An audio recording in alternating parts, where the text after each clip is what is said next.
to my Beautiful. my page. I've got some links to my for you. profile. Beautiful. I've got some links for you once it goes up as well.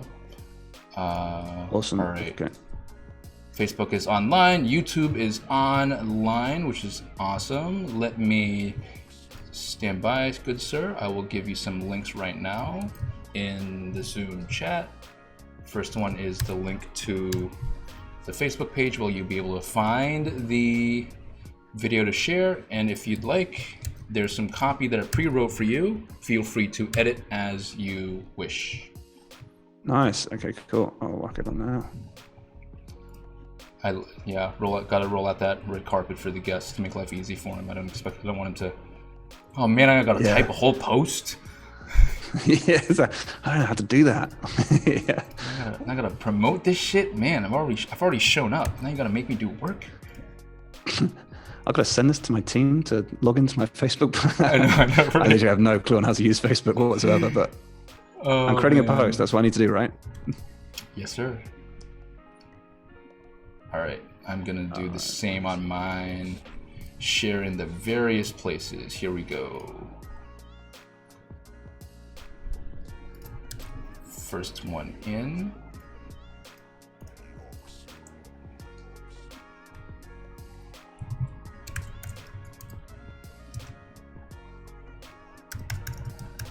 Boom, boom, boom.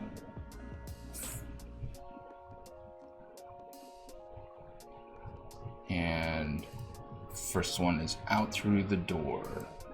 I'm trying to get better at this to be able to multitask and talk while I'm focusing on figuring out whatever's going on. Yeah, exactly. Like, hold the conversation and shit. Exactly. At the same time, it's it's proven to be a challenge. I'll tell you that much. Nice. Yeah, I did some streaming back in the day, and I remember like having, I can't remember the name of the software that was like, but you'd like upload all your like stingers and all your transitions and stuff, and you get good at it after a while. But did you have one of those like keyboard dash like things, so it's like the buttons are ready to go? Well, luckily this one, it like all of it's just laid out on the side, so all I have to do is just click from one to the next. If it was going to be a keyboard thing, I'd probably just like fat finger it and click to completely something different. Yeah, escape. No. Yeah, totally. Shut it down. There's like there's a thing that you can do where it's like a whole I can't remember what it's called now. Like a studio setup. Software. Like a studio setup, but you kind of press the buttons and it kind of like brings up like the transition seamlessly and it just works nicely and things. But yeah, I don't know, I can't remember. It was a long time ago since I've done that. The one I'm using is right now is OBS. It's pretty fun. Like, can't complain. But yeah, having a studio setup, that's like next level. Yeah, it means you can kind of focus maybe more on the conversation. But I just can't wait to get a show assistant. Once you've kind of but once you've got your bit done, then it's kind of like when the conversation is flowing, it's actually quite easy than I would have thought. It's just like starting and the ending point, I would have thought was a bit more difficult. Yeah. How hard have you found it with the getting organized with like other people to come to the the show and things? That I expected. By the way, for the people that are joining us, this is the chew the fat part of the show.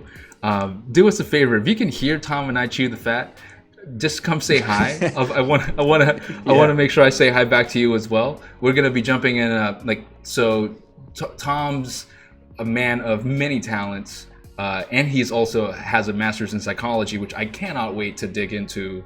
And with every show, I always try to stump the guests with a question that catches them. So far, haven't been successful. So if you guys can manage to find yeah, right, there we go. This might be the episode. But just ask me anything, I'll stumble. Yeah, totally. Akash, what's going on? Welcome back to this episode. You watched the previous one. Good to have you, Alexander. What's going on? Coming in from YouTube.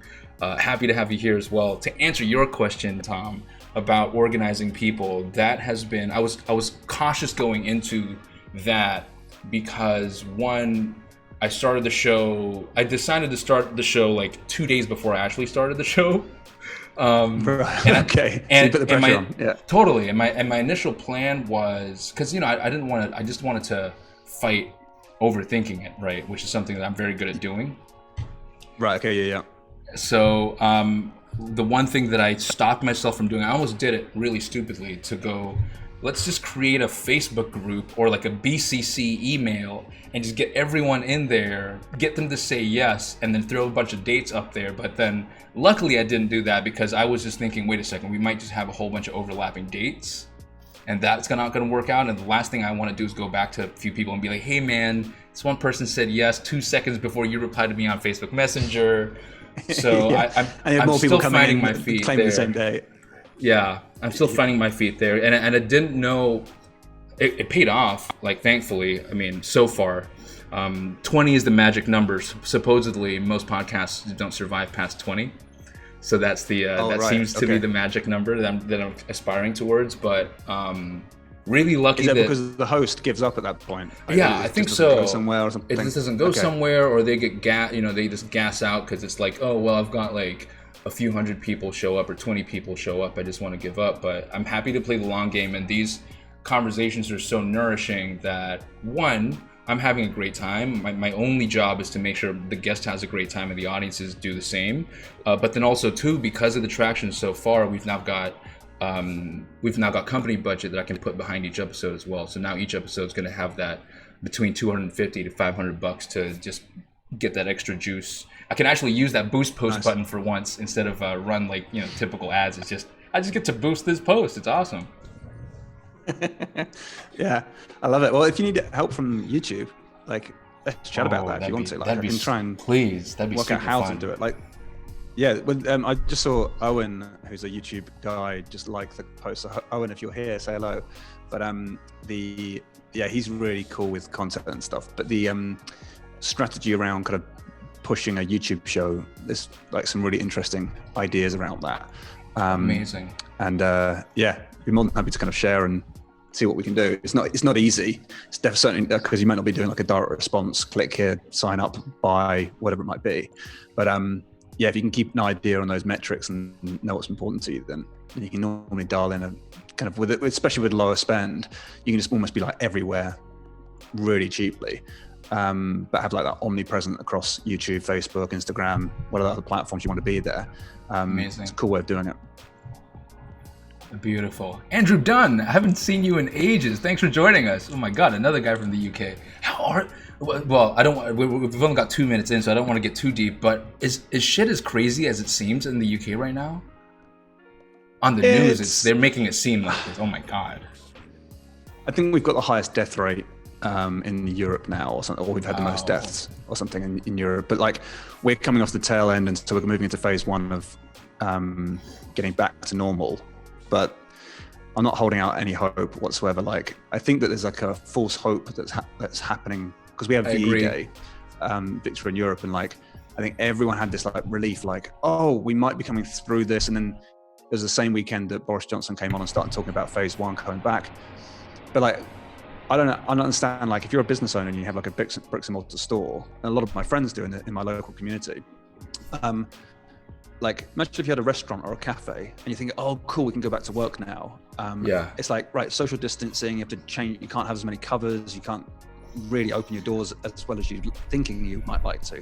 So your business can't survive like that because then you've got staff, but without the income that you used to. And likewise, like, the schools are reopening, and we had to make a decision the other day to say, are we going to send our kids back? And all the teachers are taking pictures of like their classrooms, and it's like these tables are miles apart. And you think, I don't want my boy to, I mean, I'm in a really fortunate position where I can make that decision, and kind of my wife works from home, or kind of is with the kids all day. And I'm working from home, and I can find time to do lessons with them and things. So I get that my situation is very different to a lot of other people, but it's scary. It's really scary from like just a day-to-day, like, where's this going until the vaccine comes. Let's definitely dig into that when we go on live, because that's something that I think really plays on a lot of people's minds. Speaking about going live, we are 2 seconds away.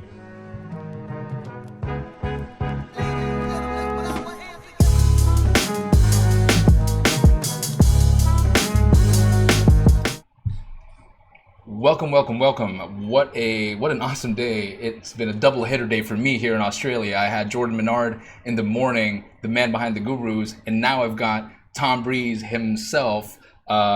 Super excited that you're here. I cannot wait to jump on with Tom. In fact, I'm going to jump straight to the intro, make sure I introduce Tom properly, and then we're going to jump straight over there. So let's do the intro nice and good, because this guy, like, I'm such a fan, right? So Tom Breeze is the founder and CEO of Viewability, an agency and training company specializing in YouTube advertising. Now, Viewability boasts a really impressive client list, international, personal, and corporate brands.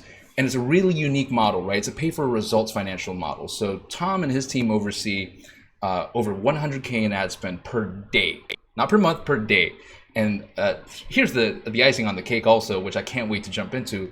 Tom has a master's degree in psychology and also is a speaker and author, teaching businesses around the world how to advertise successfully on YouTube. You can see why this interview is going to be a really, really good one. So without further ado, let's jump over to the man himself, Mr. Tom Breeze. Tom, I really appreciate you doing this, man. Oh, dear, I'm privileged to be here. This is amazing. I'm looking forward to kind of diving in deep and handling questions. I mean, don't ask too many questions about my psychology degree. It was a few years ago now.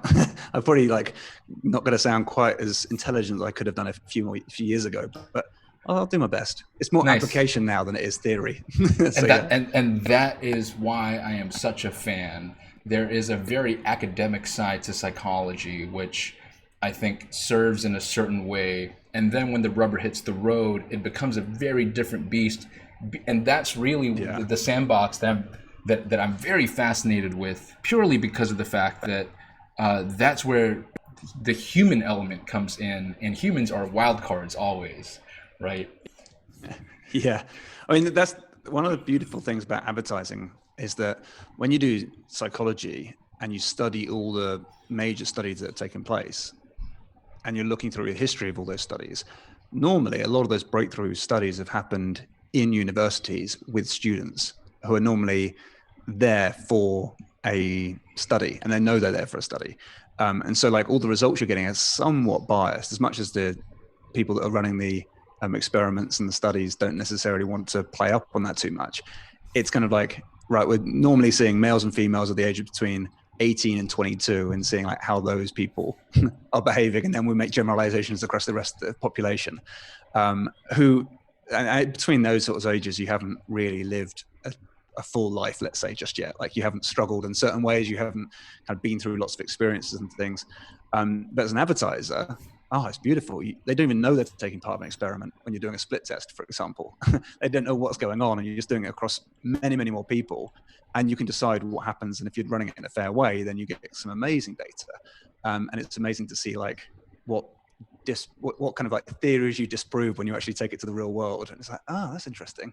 What was widely accepted by a scientific community doesn't look the same when you talk to any advertiser. And that's always fascinating to explore. And there's almost there's a rewriting of psychology, I think, that can be done by advertisers in some way in the future, especially with how much data we have now and how freely available that data is to us. But yeah, man, it's fascinating. Yeah, isn't that nuts? Here's the funny part too, right? And I wrote this in the promo post promoting this episode. So many marketers, and especially people, the ones in direct response or growth marketing or writing copy, they almost pride themselves as amateur psychologists. They really geek out on this stuff. And here we have a guy that actually went through a master's degree. Well, first of all, what stream did you specialize in when you did your master's? Was there a particular... Yeah, so when I did my undergraduate, we just did psychology as a general thing, so to speak. As we came through, it was, and I studied a lot about gambling at that time. That was the way to see people's behavior changed based on money, and the different types of money as well. So it was fascinating because you had to, if you're doing a study, you have to keep as many things as possible as constants. So let's say, for example, you're studying poker. It's a really difficult thing because you got someone's individual cards, and then you've got the flop, and the run a river. I can't remember. The river. Last one's yeah. the river. I know that. Yeah, but there's one in between. Turn. That's it.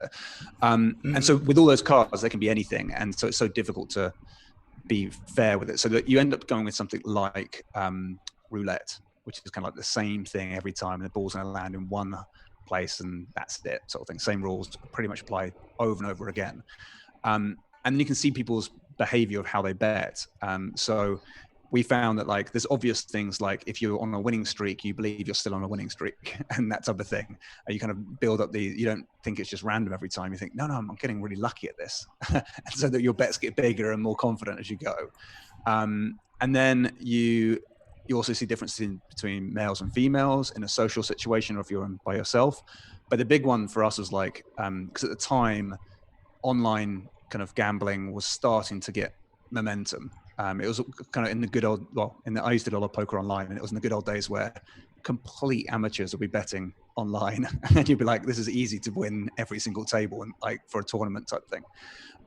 But the fascinating thing about that was the fact that when we kind of asked people to bet with cash, the behavior was so different to when it was with chips. And then when it was with chips, when we went online to an online version, their behavior was completely different again, both when it was by themselves or in a social setting as well. So it was fascinating looking through that. And the less we get attached to the actual money itself, the more, I wouldn't say risky, but the more kind of detached we get from the monetary kind of actual value of the thing. So like, I bet when you're running ad accounts now and Facebook, you're thinking, right, here's just a set of numbers and I'm seeing a ROAS of this and I'm kind of like seeing results here.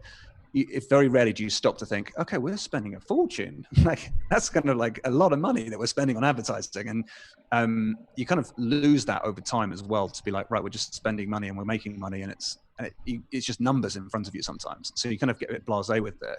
So it's good to have a reality check sometimes. So I did a lot of studying in that. And then I actually went and I started majoring in sport. I was fascinated. Did quite a bit of sport when I was younger. And that's what I did my master's in, like focusing on psychology and sport. And in that area, we were kind of like, I was working with golfers and again, trying to keep like the experiments to be very, very, as many things as you can constant. So we ended up doing putting and had to go back to the same green every single time. And hopefully it'd be the same weather each time and this type of thing. So you didn't have all this skewing of the results. But we do like putting performance and do visualization techniques or hypnotic techniques. And so I was starting to learn all the disciplines and all the kind of how to actually apply psychology, how to do like things like hypnotherapy, timeline therapy was a great one, NLP studies as well. So I got to master practitioner, I can't remember now, of NLP. And you start to learn not only what the kind of the science is and like the background to all of the psychology, but then how you go and apply that in different settings. So for me, it was like doing that in the golfing world, just with putting to begin with. And it's fascinating. I did it in my local town, my hometown, and went to the local golf club, and everyone was like, "So you're going to be a shrink? Or what, like, what, delve up my childhood?" I'm like, "No, we're playing golf. It's fine. We're not going to have to go too deep into this. It's just like some psychological techniques." And they were like, "Yeah, I don't know about this." I was probably 24 at the time as well. So I was like this young little kid, like in a golf club saying, "I can change how you play golf," to these people that have been playing golf for 60 years. Right.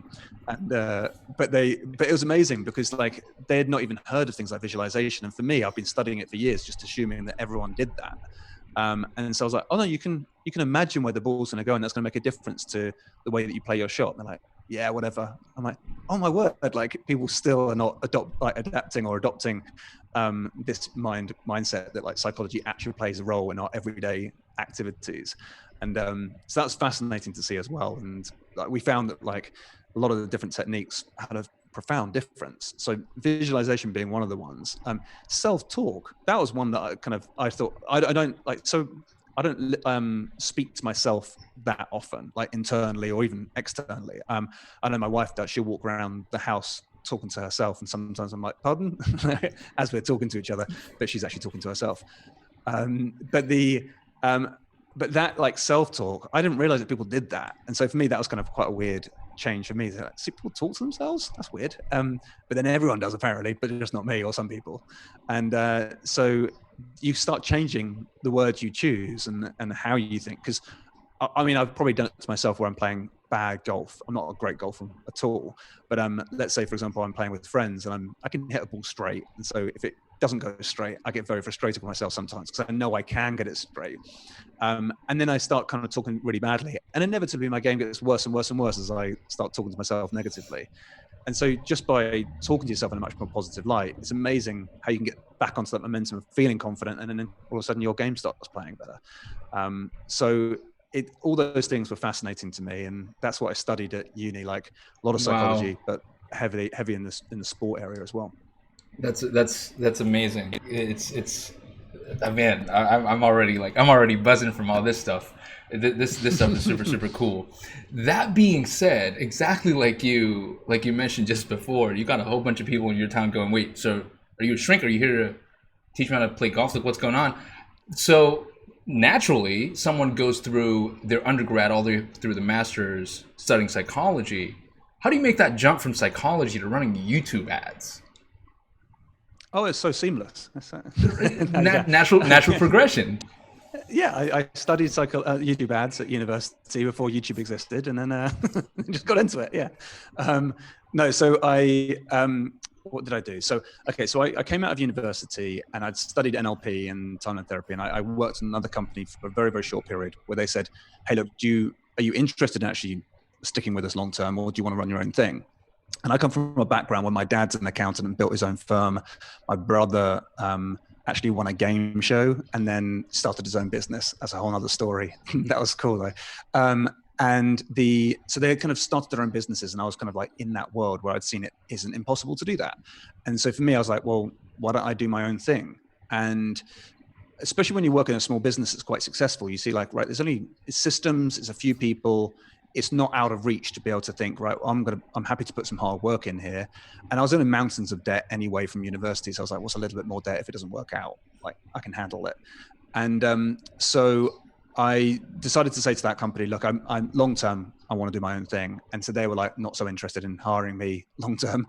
And they kind of basically kicked me out and fair enough. And I said, okay, cool. I'm going to try and do my own thing. So I had a friend of mine who built me a website, basically saying I can help sports people. And because I thought, well, I lived in London at the time, I thought, well, there's not that many sports people in central London who I can help, because there's not that kind of, you have to travel to the sporting areas, so to speak, to work with the top professionals and things. But once you qualify, even when you have a master's, to then go and work with athletes, like top athletes, you have to go through another 6 years worth of education. I was like, I've already done about 6 years. I'm kind of done with education for a while, and I wanted to earn some money. And so I decided on the website to say, well, I can help business people in performance related roles.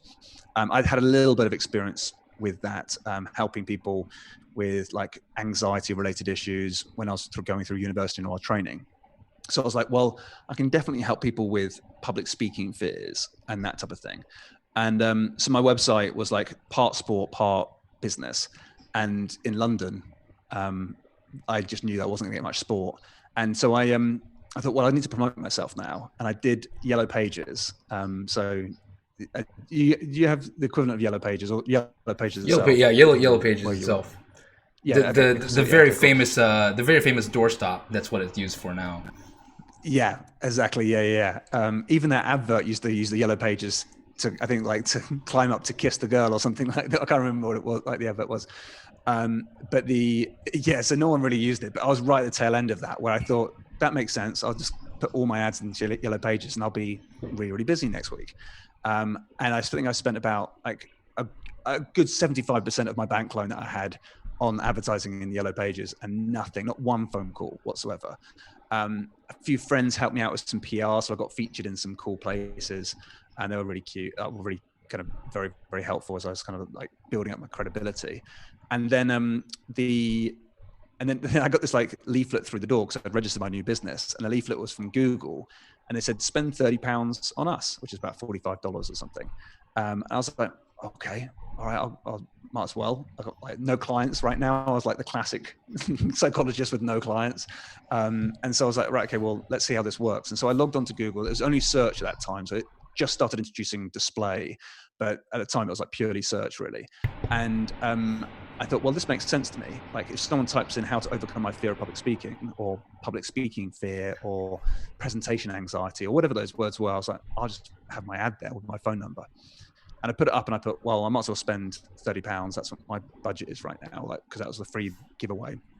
I spent it and my phone rang. I was like, oh my word, it worked. I think it's working. And so I picked up the phone and had a chat with somebody who was like anxious of speaking in public. And they were like, I had a business presentation next week. And I was like, well, come in. I'll kind of like work with you. I hired like a little mini therapy office type thing. And they came in, they spent £240 with me. So from £30 spend, I think it was like £30 of the office hire as well.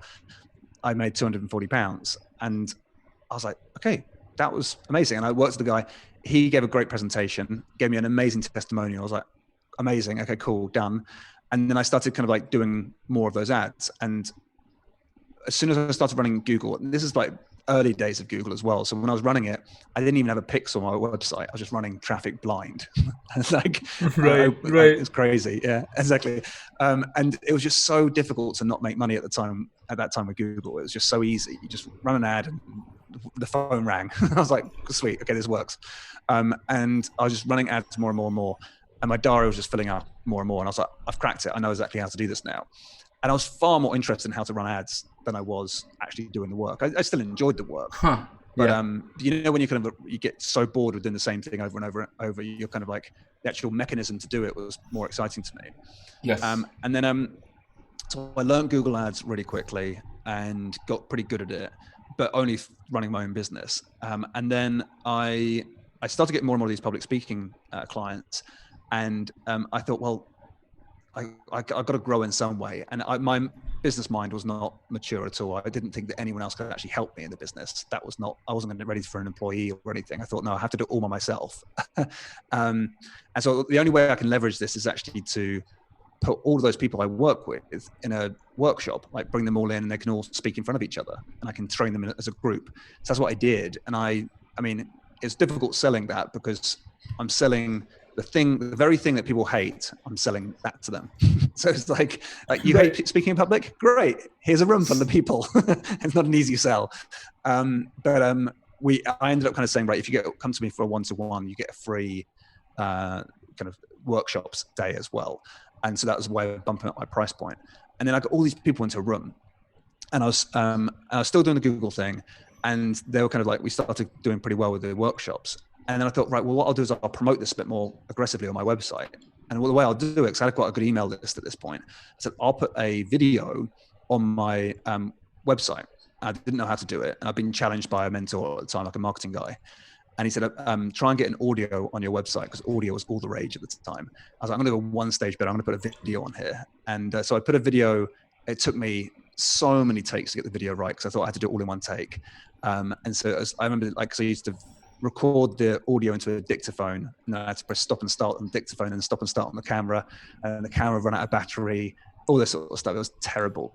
But I'm so glad I did it, because I went through probably, I'm talking about over 200 takes to try and get this one video done easily. And when I was doing it, I was doing that pitch every single time. I got so fluent at like the pitch. I was like, this is great. I'm actually really good at this. I'm just making mistakes on the camera.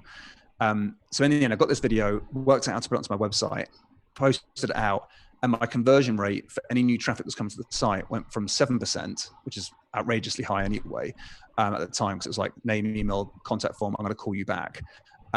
It went to 22%. So I remember just like waking up the day after I put it on there, and I had 3 times as many leads in my inbox wanting me to call them back. I thought I'd overspent on Google or something. I thought there was some weird change. And I was like, okay, cool. So I put them all into another workshop, and I just started doing that. And so all of a sudden my ad spend was reducing, and I was getting more clients at the time. And then when I ran one of these workshops, a couple of business owners came up to me and said, can you teach us how to do this public speaking thing, but on a video like you do on your website? I was like, oh yeah, no problem. I can teach you that. And so I taught them how to do it. I gave them the videos at the end. They put it on their websites, and it worked really well for them as well.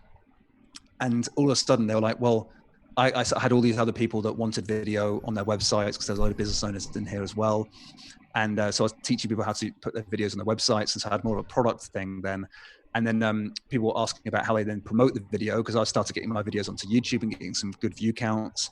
And so I showed them how to do like SEO, ended up kind of building that into a bit of an agency, doing SEO for all these clients and getting some great results. And then SEO kind of started dying on its feet a little bit. And like with the Panda updates and the Penguin updates a few years ago now. And I remember losing some of our biggest clients who are ranking on the front page of Google, because you can get the video actually in the Google results, not just in the YouTube results. Mm-hmm. So we're doing that, and it was working so well. And then all these changes, basically all these websites started dropping, and then the videos were 3 months later. So we could foresee the problems that were going to come. And so I took one of my clients' videos, and out of pure embarrassment more than anything else, I was like, I'm gonna have to spend some money kind of getting this video to get some more exposure if possible. And he's a good friend of mine. And so I took the video and I spent my own money on promoting it as an ad on YouTube. I just figured out that you can run ads on YouTube. And so I worked it out how to do it and ran this ad. And I just called the client. I said, look, your rankings have fallen off the face of Google. Hopefully you haven't seen a dip in performance. And they're like, no, we've got more leads, if anything. I was like, oh, cool. So I think the ads might be working. And I said to them, yeah, well, I'm running your video as an ad. And they're like, amazing. And I was like, well, what would you, because I'm funding it at the moment, what would you pay for a lead? And he was like, well, they're converting really well. I think the story goes £10 now. I can't remember exactly how much it was. He goes, I'll pay you £10. And I think I was getting it in for about £4 or £5 at the time. And I was like, okay, yeah, that works for me. And I know that he was probably making £70, £80 off the back of his promotions and stuff. But I was doubling up on my side. So then I just ran the ads from there, tried to spend as much money as I could, because they're a very leveraged business model. And we just went crazy. And it's a perfect business. But then ever since then, I've never looked back from that same performance deal. So now with all of our clients, we fund the advertising. We do have some consultancy clients, but with all of the clients that we work with, we fund the advertising and they pay for results. And it just builds such a close relationship with clients, because we both win. They can't really lose with us either. There's no risk, because if they lose, it's me wasting my ad spend. But when we win together and we scale up together. And it's like, we know that like if we put loads of effort and work into it, it's going to pay off for both parties. Like they're going to get amazing results. We're going to get amazing results. And we just, as I say, we grow in this partnership together. And so we've never looked back really. I've never thought of doing the monthly fee type thing or percentage of ad spend or anything. It's just been like that relationship's been so good with every one of our clients. We just keep doing it like that. And so that's kind of how I got into YouTube ads. That's the kind of the longest version of that story I've given for a while. But so much tapestry. I love it. It was amazing. And I must admit, like, it's all been quite of a meandering journey to get to that place, like to get to the place where we're at now. But that's how I've always been. I've always been that person that's trying to figure out something new. Like I used to sit for hours playing Mario Kart on like on N64. I'm not sure. Did you ever play N64? Good old N64, baby. Yeah. Yeah, exactly. Do you remember playing the Wario Stadium? Yes. Do you remember? Yeah. Okay, cool. So at the start, like this is so geeky. At the start, where it's got kind of like there's like lots of little hills at the start. Yes. And then it kind of you turn off left, or I think it's either left or right. And there's a big ramp at that point. If you're to go over one of those little ramps and then go as if you're going to crash into the wall, but jump just before the wall, you hit the wall and then you bounce over the track and you land on the other side of the track, and then you kind of are way ahead of the rest of the competition.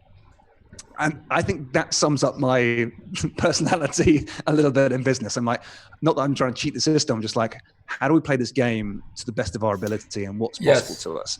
And so like, I'm trying to figure out like everything. So that's why human psychology and going through that and applying that to advertising has always been fascinating to me, because I'm like, cool, here's like almost the human rules, and how do I use that to our advantage in an ethical way to put the very best ads out there, and how do I get them in front of the right people? And YouTube for me has just been a platform that's allowed me to, it's might be my sandbox, just experiment and play around with stuff and things. So yeah, like I often got to think back to those times where I was like trying to explore and trying to break things and be like, that's fascinating, you can do it this way. And it unlocks things all of a sudden. So I've always got that mindset when I'm trying to explore YouTube. And for I've been doing it for 7 years now, just purely YouTube ads. I'm always kind of like just looking at that as a strategy to be like, right, how do we change up the rules? Like, what do we do to get the very best results for clients? And because it's my spend, I have the freedom to be able to explore things without having to spend client money. And it just suits my personality down to the ground. But I think that's because I've meandered into this world as opposed to kind of wake up one morning and said, I want to build an agency. We're kind of almost a little bit anti-agency. We're kind of like more performance, like purely performance based. But it gives us freedom to do things and learn so quickly and things, which has been fascinating for us. Yeah, for sure. And I love that. I tend to find that the ones that disrupt models or not find themselves in possession of a Me Too company tend to be the outliers anyway, that don't come from that tradition. So they don't have any traditional rules to even go by and go, well, this is at our previous place, this is how we used to do it. Why are we, so there are no rigid systems to lock you in. So there is that sandbox, right? Exactly. That's so true. Here's the rub. How, or rather, here's the question top of mind right now. There are a lot. What you explained just there, that type of mentality to go, okay, well, I'm playing this one video game. There has to be some kind of cheat code in here, or some type of way that, like if I walk to this wall and do a double jump, I can find myself on the other side of the map. That kind of playfulness in business, in life, in problem solution sets. How does someone, how does someone get to that place? Is there any advice that you can give for someone who might be frozen and going, wait, whoa, mess with the rules? No, are you kidding me? Is there a way that they can unlock that? That is a really, really good question. And it's going to be an exploring answer, I think, more than I have a set answer for that. I think it, how do I think about it? I think that I don't take anyone's point of view on the territory or the map, so to speak. I'm like, great, that's how that person thinks about this. And that's great. I can draw insight from that for sure. But I'm like, I want to draw my own map here. I want to work it out so I feel comfortable analyzing on my own rules, so to speak. So it's like, I'm a fan of Google Analytics, right? But when I look at it, like if I'm exploring like what happened on a website or something, I can get my head around it over time, but it's just not a natural place for me to be, because it feels like it's been built for a different type of human being to be able to analyze that. And I can't look at it easily. And so I've never enjoyed tools. Like if you ever ask me to kind of adopt a new CRM, or if you're like a project management tool or something, I'm dreadful at that. Like I look at it, I'm like, but this is how I would build it if I was doing this. And my way of building it was not the best way at all. It's just not. But it's just that's the way my mind works. And so I think that I try and look at it to be like, how am I going to understand this and build my own map? And I think when I start there, it means that I have to throw out all the rules that other people play by. And it's just deep understanding. I just want to learn it at such a level where I'm like, that now makes sense to me. I didn't understand your rule before because you're working off a different model, and that's completely fine. I'm not poo-pooing that model. I'm just saying that's different, and it's not how my brain works. So I go analytical, and I think that's a behavioral trait or a value of mine to kind of need to understand it at a deep level. I'm okay not knowing everything, but it's just enough for me to be like, okay, cool, I've got some rules and there's some gray area over here, but I'm fine with that.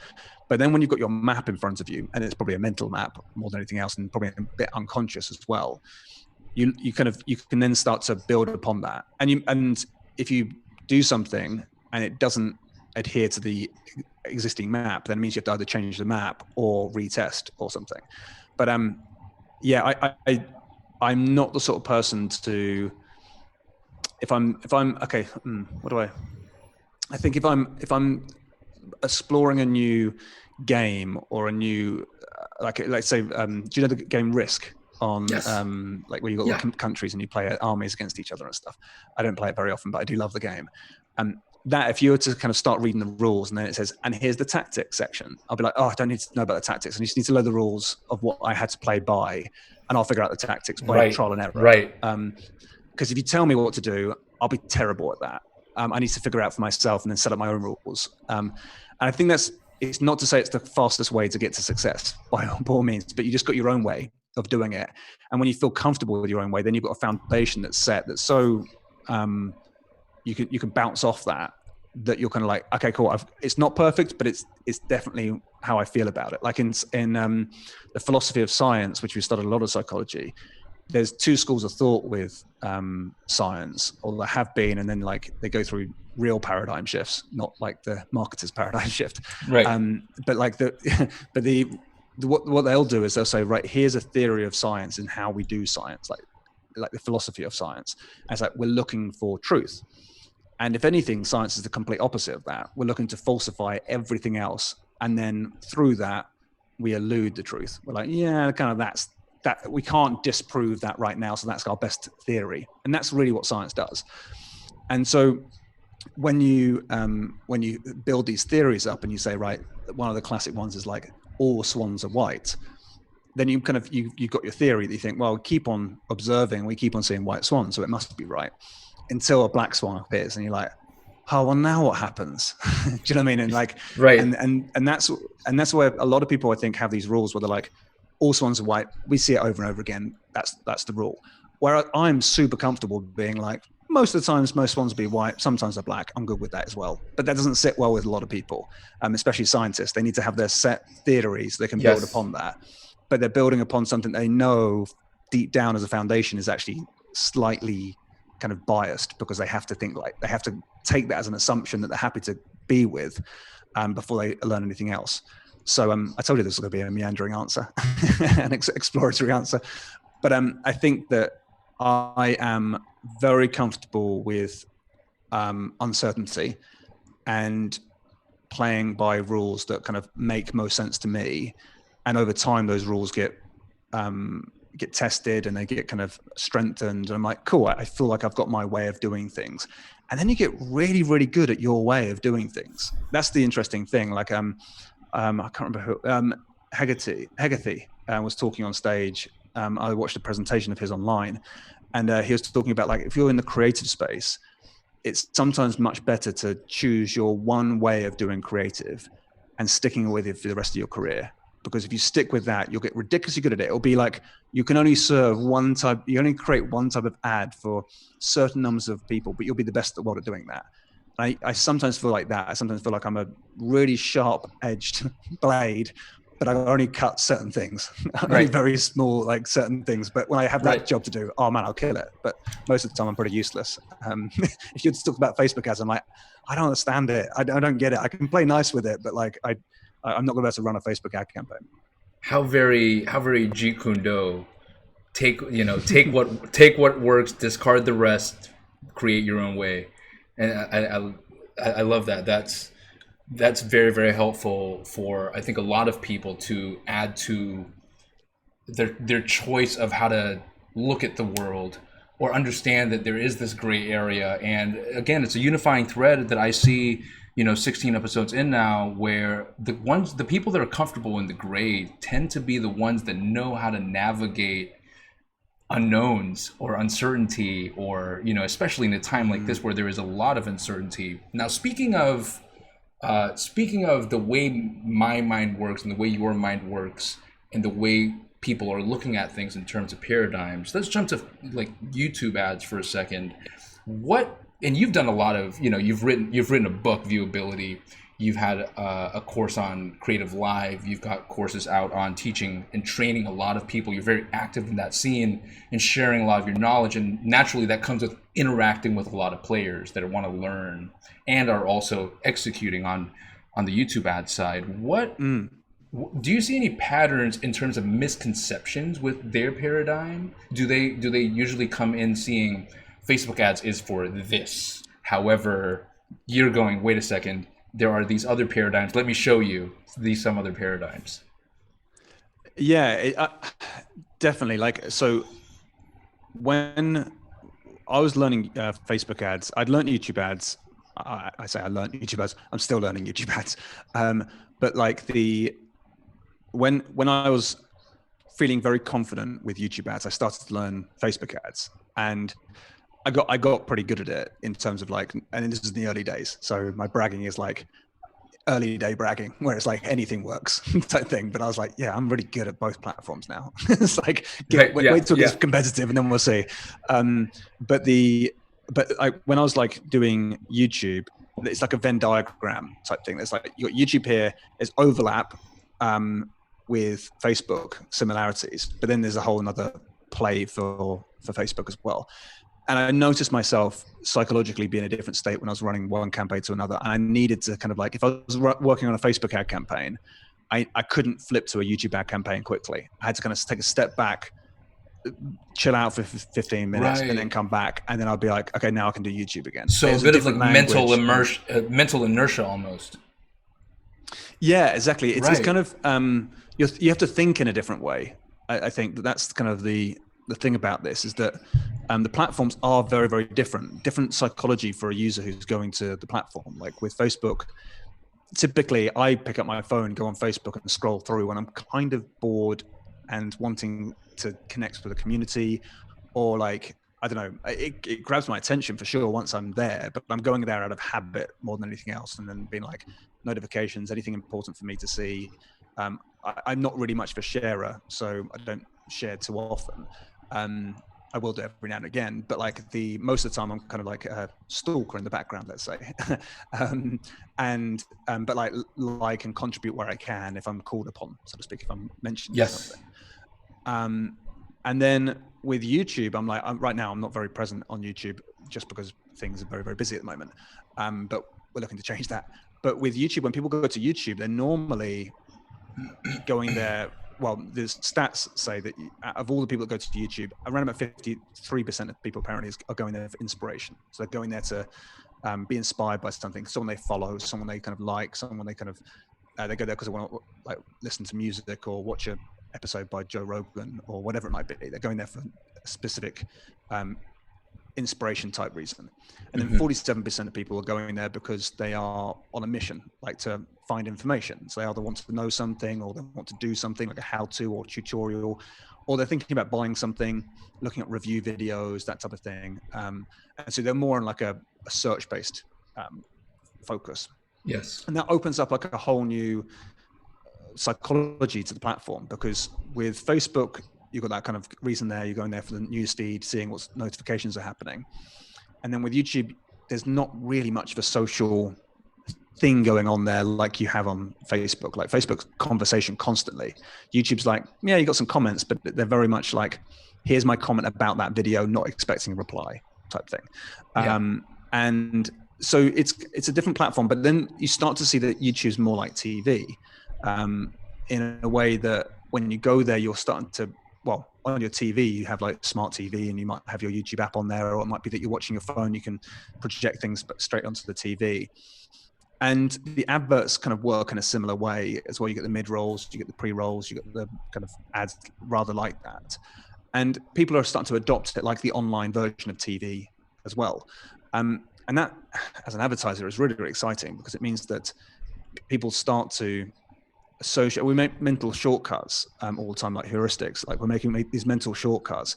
And if you, well, let's put it to the test. Like, if you see a ad on TV, what's your normal, like, I mean, I don't see many ads on TV these days. So like, if you were to see an ad on TV, what's your normal perception about that company? What would you think about that company at gut reaction, do you reckon? Well, prolific. And especially if I see it for enough times, I go, well, it's a long-lasting company. You know, they're here for a while. They're not a one-off. Exactly, right? So you think, and it may be that they're just like a fly-by-night company. There could be, but you make that like assumption to say like, this is a legitimate business. They must have done well. To be committed enough to go to TV advertising, they must be pretty good. Their product must be pretty good. And you make all these mental shortcuts, not to say they're true, but they're good generalizations. But YouTube is allowed to borrow that same mentality, because when you run an ad on YouTube, the general public still feel like, oh, that's kind of reserved for those types of businesses. And you don't really have the same thing on Facebook, because lots of different companies are running adverts on Facebook, but YouTube not quite so much. And so you have this real big brand play where it's like, if they see you, they assume you must be good. And also people on YouTube tend to be in search mode. So you get this kind of like big leg ups to begin with, because people are close to making a buying decision. They already trust you because you're a brand on YouTube. And so it's not too difficult to convert people on YouTube. And so from that standpoint, it actually does wonders for your brand. Like you see a lot of people go to YouTube, see your ad, and then go to Google afterwards and go and buy your products, which is a bit of a pain for attribution and things. But if you don't mind so much about that, then you can find it. If they see you on YouTube first, it's very rare for them to forget about you, because it's a moment where they see like a TV ad, and that sticks in our brains if it's done well. And you can turn up when they're already searching for you, so it's very, very relevant. It's a really attractive advertising model for anyone going there. It's just, it seems complicated, and that's why I don't think so many people adopt the platform until they start to see troubles with other, like their Facebook ads. They lose an account or something. They're like, we should really diversify now. And YouTube tends to be like the number 2 platform to explore. But YouTube a lot of the time is like, it's this behemoth in the background that no one's looking at. Yes, absolutely. All the people that are kind of like cleaning up, which is brilliant. So it's it's a funny old time. I think that people are starting to really adopt the platform now more than ever before. But I remember speaking on stage like 6 years ago being like, guys, this thing, YouTube ads, is amazing. And then Facebook ads got really popular. And they're like, yeah, but Facebook's really easy. I'm like, it's really not that easy. Like nowadays, it used to be really simple. And like, I see levels of complication with clients where they're doing Facebook ads all over the place and got these really clever strategies. And I'm like, yeah, with YouTube, we're going to keep it pretty simple to begin with. If that's all right. Just run an ad, get traffic to your site. We're good to go. So yeah, it's cool. That is cool. Like, and man, that must be a weird sensation seeing it for 6 years and be like, guys, finally we're here now. Thank you. We're finally here. Okay, cool. It took 6 years, but at least we're here now. No, that's awesome. It's also that kind of like, sorry, go for it. Yeah, go for it. No, what were you going to say? I was going to say, like, it's also a little bit of like, I run an agency doing this, and like, I don't need the extra competition right now. Like, if you don't want to come to YouTube, I'm all good with that now. Like, I used to be like, come on, this is amazing, and now I'm like, yeah, like, keep the CPMs low for us. If you get my CPMs, my CPMs are fine as it is, guys. So yeah, Facebook ads are awesome. Like, stay there. Exactly. Yeah. And so speaking about that dichotomy between Facebook ads and or that juxtaposition between Facebook ads or Instagram and something like YouTube, for example. So, a lot of tip of everyone's tongue right now in the Instagram, Facebook game is user-generated content is the thing that is crushing it on that platform. Understandably so, exactly because of the behavior that you're talking about, where most users are going to Facebook and to Instagram just for that quick dopamine hit. It's like, I've got some time right now. I need a bit of dopamine. Let's just go through there, double tap on certain things, and off I go. And if it happens to be that a certain piece of creative or messaging weaves into the zeitgeist of what I am going through, then, I'm more prone to interact with that, or at least trust it a lot more. Now, is there that same type of breakdown on YouTube, or is it more of an it depends? I come from the same fairly similar world as you, coming from the video production world, where you see a lot of these YouTube ads that look like above the line productions, right? It is the next Jeep or the next Range Rover, the car's rolling down the hill, and you're going, okay, great, that's a TV ad for sure that they just repurposed because it's 16:9. And then, right, so what in your world is that same type of language being used to go like, well, piece of camera or some type of UGC piece, or is it a bit more choppy, very exciting cuts? So this has been something we've changed really recently based on a few tests. So my kind of deep down gut and rules that I play by are like, I want to see us create a YouTube ad like specific to the platform, because in the end I feel like that's going to be the best ad that I can put together for that client on the platform. But then I realize like what I want and what I can get are two different things sometimes. I'm like, what I really want is this, and what I get back is like 50% of that. I'm like, oh, if it's not 100%, then it's 0% basically. If it's not exactly as I see it or close to that, then we've lost the magic completely. It all hinges on each other, and it's like a pack of cards. Sometimes if you take out one piece, it's like, well, now not really. The whole thing doesn't really work very well. So you almost want to be there directing the shoot if you can. Yes. But that's again really difficult to do that sort of thing. So you have to work with teams and have to be really clear with your communication to exactly what you want and things. But so when we're looking at it and say, right, well, how do we get people to YouTube? How do we get clients to YouTube and still get really good success without having to go to this level of production? Like, what's the trick here? And again, it's like the Wario Stadium. How do we get this to work? Yes. And the way that we've been doing it recently is like just taking a Facebook ad, not how we would write the ad typically. And I'll talk about like the psychology behind a script, if that makes sense in a second, because you can script it however you like, but like it's what goes behind it that's normally the important bit. But I say you can script it however you like. If you're a good copywriter or you're following a good copywriting system, then you'll be fine. But it's what goes behind that. But when we kind of look at going from Facebook to YouTube, one of the things we've been trying out recently is like a quick hack where you kind of say, right, let's take the best performing video ad you've got on Facebook right now. Good messaging, maybe, good call to action, good hook at the start. Okay, cool. We've got the makings of a good ad. And normally they're going to be about a minute long. Can be shorter sometimes, but it's kind of a good, short, snappy kind of hit, basically. And because it's not shot in 16:9 typically, and this has been our lucky breakthrough really, is that we edited some of our client videos up and we just kind of shifted it all across to the right. So instead of having the square video right in the middle, we just like edited, so we pushed it across to the right. On the left-hand side, we basically use it as a call to action area, which is present from the moment the video begins. So on the left-hand side, you'd have like a headline, maybe a picture of the image of whatever it is they're going to be buying or opting in for.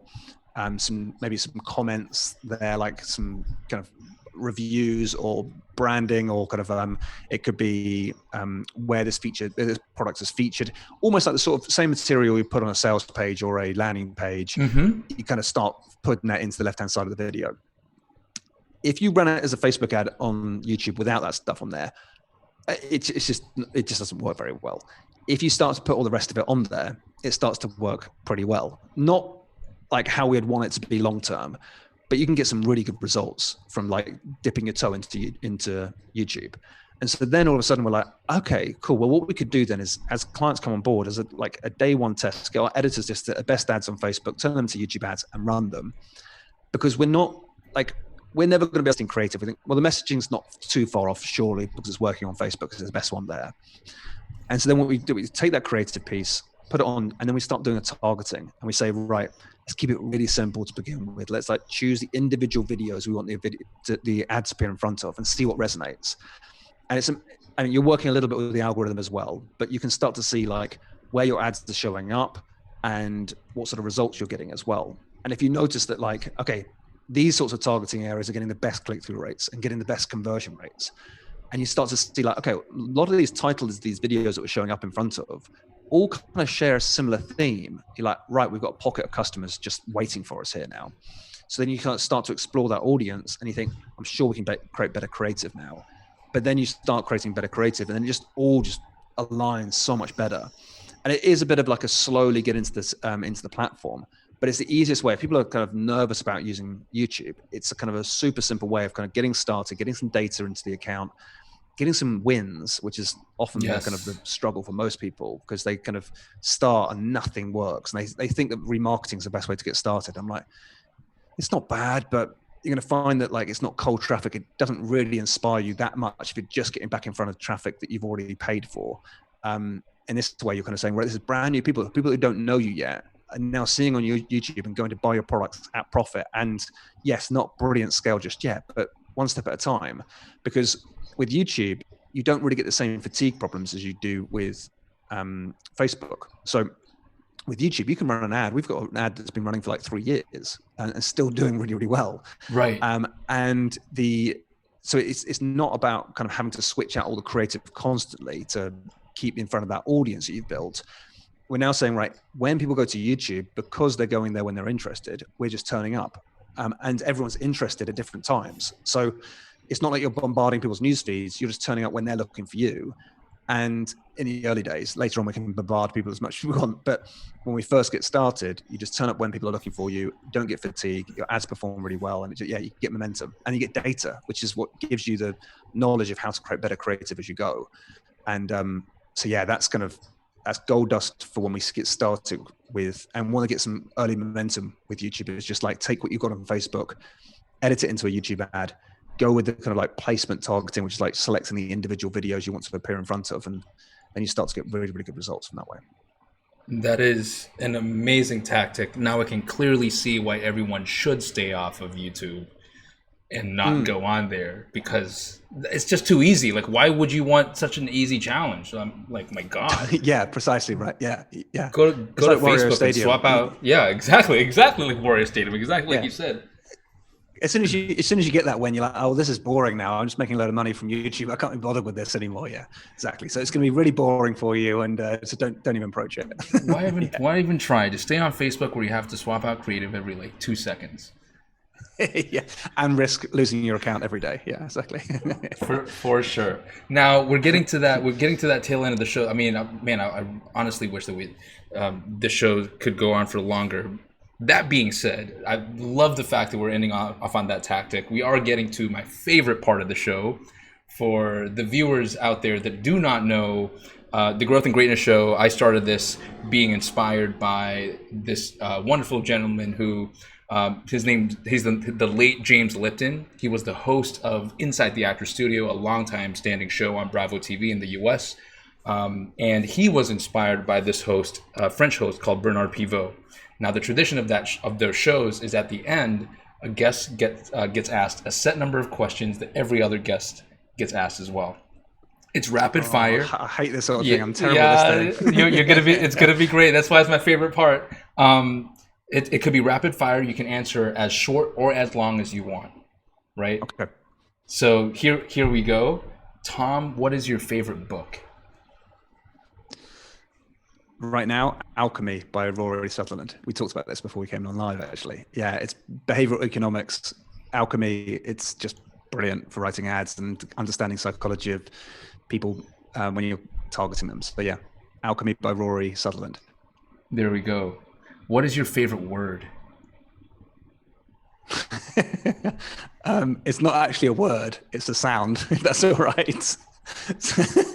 Okay, so I don't even know how this began, but my brother, when we were very young, we used to say the word "bedurk" to each other. It sounds so weird. I'm saying this on a professional podcast or a professional show. I love it. But yeah, we just used to shout "bedurk" at each other. But you'd really have to pronounce the at the end of it. So it'd be make it percussive. Yes, exactly. Yeah. Now, I'm kind of breaking the rules of the show here because I'm not meant to elaborate a bit more, but I'm so intrigued by this. What was it meant to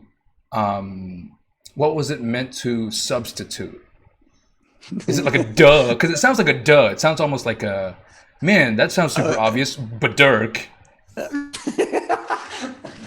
It's so good listening to someone else say it. It's so good.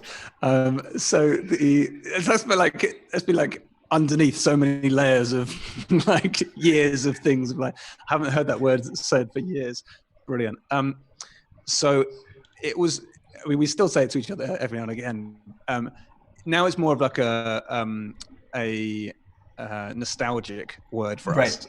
Right. But for years, it was kind of like just a stupid thing to say at certain times. Like, so say for example, you were getting told, if I was getting told off by my dad for doing something bad or something like that, it would be the sort of thing that would break all the ice, because my brother would be like, yeah, come on, we can't put Dirk around like this or something. And then everyone just like absolutely screw themselves up with laughing. It didn't really mean anything. It was just more of like so you could use it in so many contexts and it'd just be funny because it didn't have a meaning behind it. So it would be like, you'd be listening and be like, oh, okay, cool. And okay, so if my brother came to me with a really big problem he was dealing with and I wanted to kind of like break him out of his funk or something, I'd be like, okay, yeah, that is a real Dirk situation or something like that. And you just like, I love it. There's nothing you can do but like have a complete reset at that point. So it's little things like that that works. It's so like well. a perfect Yeah, it's like a tension breaker and a pattern interrupter. It's awesome. Awesome. But Dirk, I It's love all of the that. above. It's a jack of all trades. Yeah, exactly. Now, what is your least favorite word? Oh, uh, there's phrases I don't like. It's have to be an individual word, like one word. Or a phrase? I mean, paradigm shift really hurts me in marketing. I think it's because I studied it in psychology and was like, this is a profound difference to the way that I'm thinking. Like, this is science going from one methodology to a completely another methodology. It's changed. It's like so much chaos in the scientific community. And then I hear like a marketer say paradigm shift. I'm like, it just kills me inside. So that is one that hurts. You know what?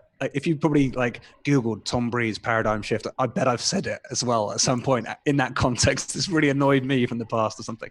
But yeah, no, that as marketing lingo like that really hurts my soul. I feel you. What turns you on? What switches you on? Um, Adventure in a professional standpoint.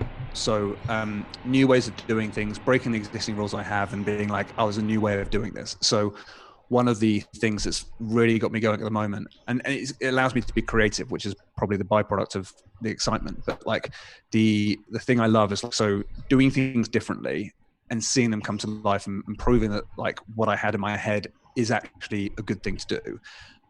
So like being like, I don't like the word visionary because it feels like it's such an ego-driven word, and I'm British, so that's difficult. So there's two juxtaposed positions right there. But like having a vision of like what you want to achieve and then it coming to life. So one of the ones like doing a CPA like agency, so where we fund the advertising and then clients pay for results, unheard of when we did it, and it's proved to be just immense for everybody. Like it's a win-win-win, like for end user, client, and us. Everyone just wins out of that scenario in multiple different ways. And now I'm getting super excited because we've started to do a lot more like rev share deals with people now as well. And that's fascinating to me because it's another line of business where I'm like, oh, this actually opens it up to another level now, where like the long-term impact of the results we're doing. I'm starting to think like I can get conversions and I can get sales and I can make profit, sure. But now I'm starting to look at like the long-term impact of a business.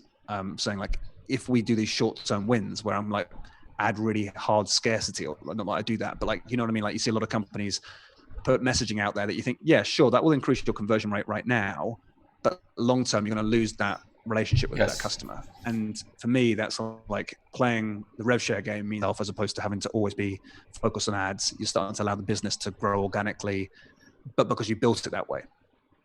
Amazing. And what turns you off? Repetition, doing the same thing, which is kind of the antithesis, I suppose, of what we just talked about. But and also realizing things late, that really frustrates me, and that gets me into a real low place. Like I have the so I'm not sure if this is the connection, but I lost my mum when I was very young, and I'm getting to the age now where she died, so to speak, and I'm like, right. Oh crap, that like, so my probably what the most important person in your life potentially when you're growing up wasn't there, and so like that makes me feel like life is not long, and I'm getting older by every day, like we all are, but like I'm just aware of all the things I want to do, and I want to have a great life where I look back on my deathbed and be like, that was a cool ride. I'm glad I did what I did, and I used my 100 years wisely. Like you're not around for billions and billions of years. You're alive for like 100 years, and then after that, you're dead forever. If that's your belief, that's kind of like partly my belief. But so you got 100 years to shine, and I just want to shine well. I want to make sure I do what I want to do in a way that's really supportive to other people, and you kind of build a legacy and that type of thing. And so the realization that I'm not progressing in a way, when I wake up to it, like I might wake up like 6 months later and be like, this project's going nowhere, and I'm pouring more effort and time into this thing that's just not going anywhere. I should have called it 3 months ago. That really frustrates me, but it galvanizes me as well. So it's just that it just frustrates me when I realize I've been wasting my time. I hear you. Now, you might have already answered this question. What sound or noise do you love? Okay, well, I think we know Badurk is up there as like the number one noise that I love.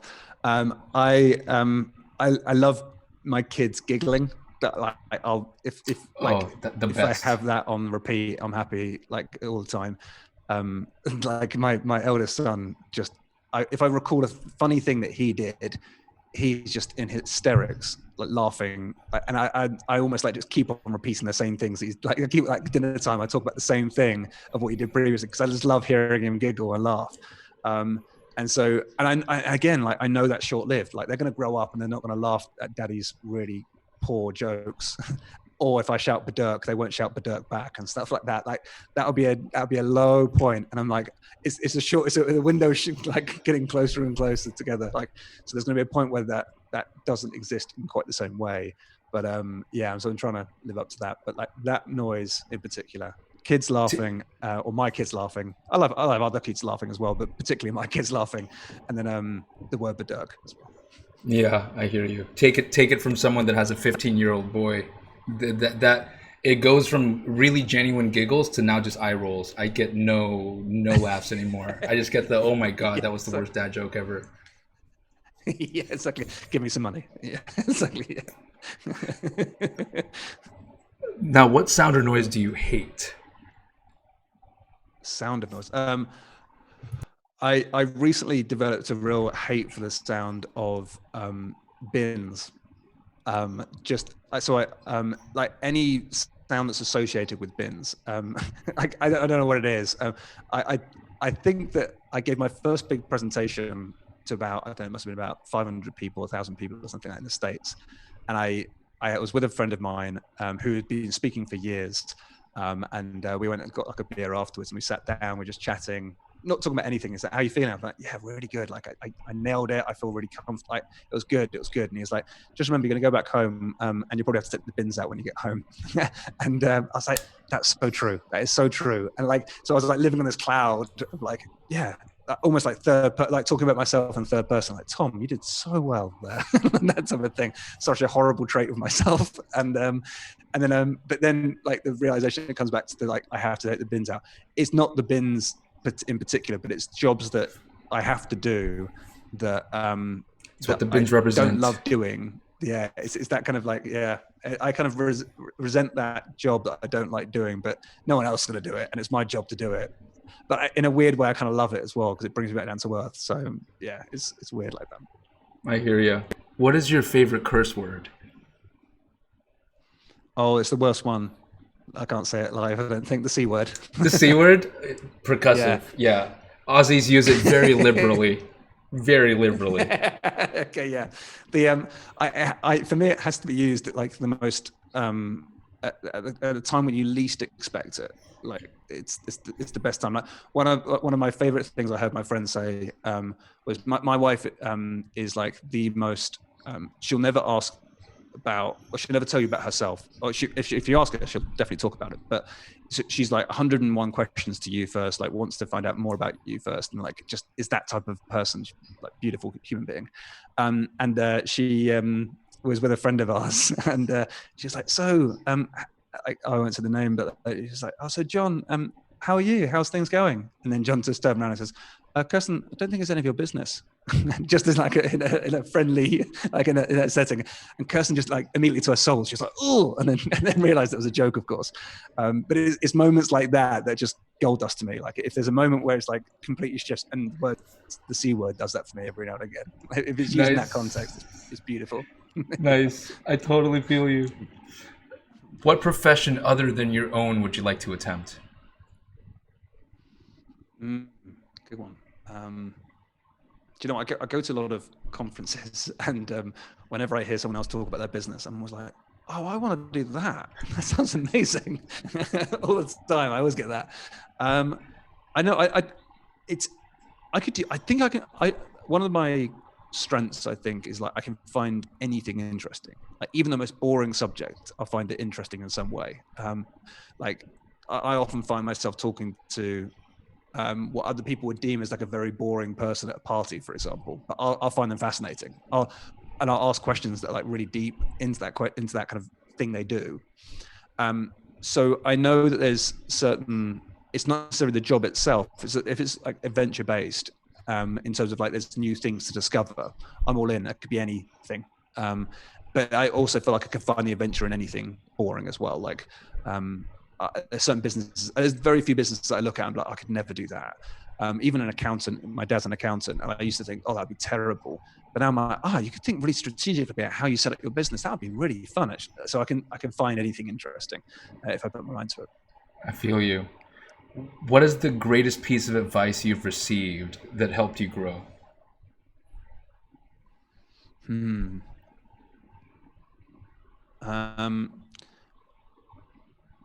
I got a kick up my ass from my dad once, like when I was like transitioning from trying to be a sports psychologist, as we talked about earlier, to then get into the world of business, and then I was trying to go into business, into video, and I didn't really know anything about video at the time. It wasn't like I was a videographer or anything. I built up this kind of like customer base of public speaking type people, and I was calling my dad to be like, "Hey, I'm gonna shift the business ever so slightly and go into video." And this is like, I've only just started seeing some success at this point, and he just said in a true dad disapproving way, like, "Okay, well, you do have a career that you've got to think about as well. You know that." I was like, "Oh yeah, yeah, exactly, yeah." And he was like, "Because you're not getting any younger." I think I was like 27 at the time or something like this. You weren't getting any younger or something, and I just remember being like, "Oh my god, I've got to get my life together." Crap. And so every now and again, I no, it's not that context, but every now and again, I get that kind of like feeling, like we were talking about earlier. If you realize you're doing a project and it's not really going anywhere, I find it much easier now to cut ties with it or finish it off properly, but like be like, right, we're going to call it a day. We're not going to explore that any longer and move on. But the advice of like knowing when to call it a day. And learning that, I think that kind of came from my dad's thing. I've probably been given way better advice in the past. I just can't think of something right off the top of my head. But that's it's the one that, yeah, exactly. What does greatness mean to you?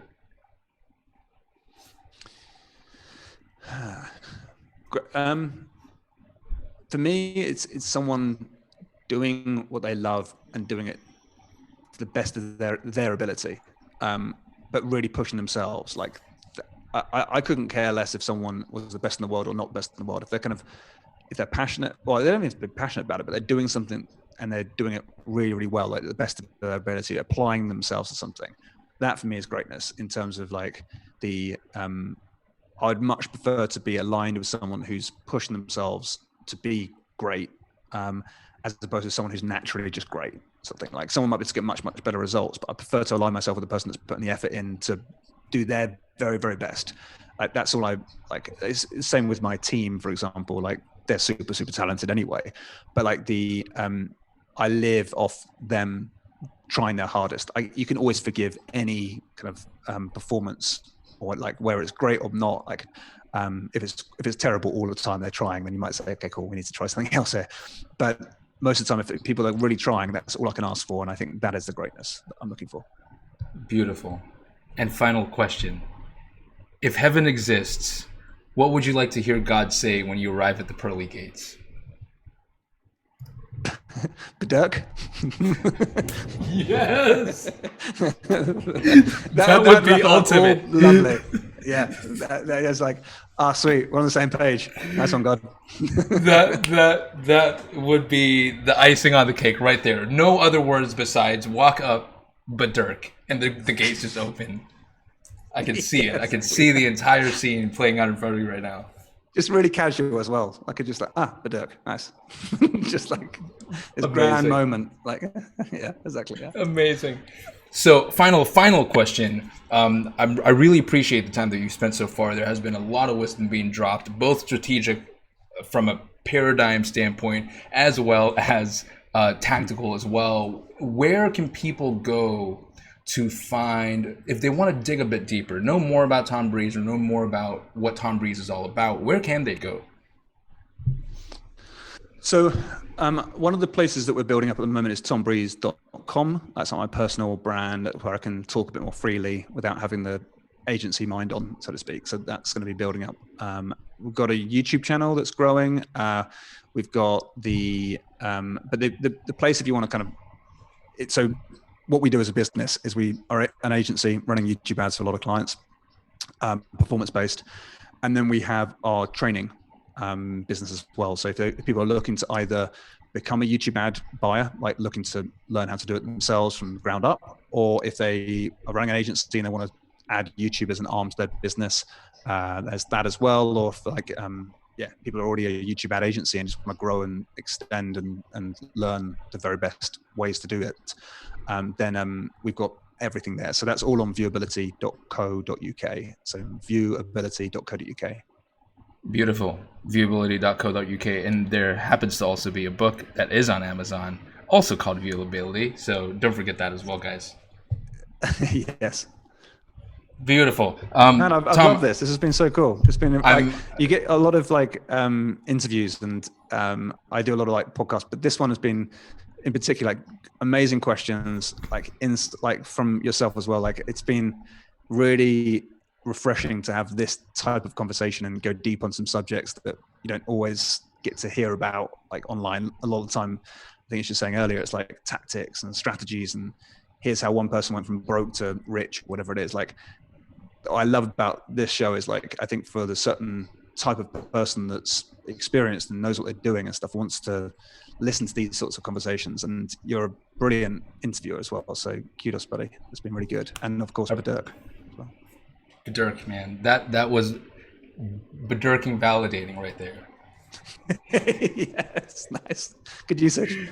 nice. No, but it really is. I mean, again, I told you the story before. I started this on literally a whim, going, oh, see what happens. Maybe 5 people might say yes. I'll get 5 episodes, have some fun out of it. So we're 16 in now with you, and it's been a really awesome journey and really validating to hear that. So thank you. Really, that means a lot to me. So don't underestimate the words that you just mentioned. I really appreciate you for your time. That was, I had so many aha moments. It's not even funny. I can't wait to dig into the show notes so that everyone else can get those aha moments as well. And also harness the power of Badurk. Cannot wait to be able to dig back into the notes. For everyone that's watching, I hope that you can join me and thank Tom Breeze. Tom, stay on the line. I want to make sure I thank you and say bye properly after I do the outro to everyone. So go look, guys, if you're watching this, go look up Tom, because he's got a whole bunch of really good stuff out there and a whole bunch of free resources on the YouTube as well. So make sure you do that. Tom, you're the man. Thank you so much. Thank you, D. There we have it. That was Tom Breeze. How good was that? That was so amazing to have Tom there join us on the show. Now, if you enjoyed this episode, do tag a friend. Make sure they get to watch this, because this doesn't only go live, the recordings go up immediately as well. So you can get a friend there to go through the episode. I'll make sure that there are show notes getting put up as soon as possible. Don't forget also to go to, if you're interested in finding more about what Tom's talking about, especially on the YouTube side, and now that he's got his personal brand website going up as well, there's a lot more other resources for you to dig a lot deeper. If you love this episode, and if you have not subscribed already, make sure you subscribe on the YouTube channel. If you're on Facebook, make sure you give us a like, and I will see you next time on the next GG show. See you then.